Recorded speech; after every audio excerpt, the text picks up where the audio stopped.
আমরা মানুষেরা এক আজব জাতি। আমাদের চাহিদার কখনো শেষ হবে না।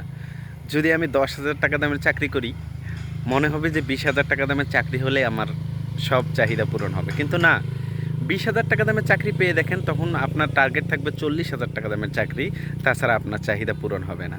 আসলে মানুষের চাহিদা পূরণ হবে না এ বিষয়ে আল্লাহ তাআলা বলছেন যে, আল হাকুমুত তাকাসুর হাত্তা জুরতুমুল মাকাবির। যে অর্থ সম্পদ এর লোভ লালসা মানুষকে এমনভাবে গ্রাস করেছে যে এ থেকে বেরিয়ে আসার পথ একটাই, সেটা হচ্ছে কবর।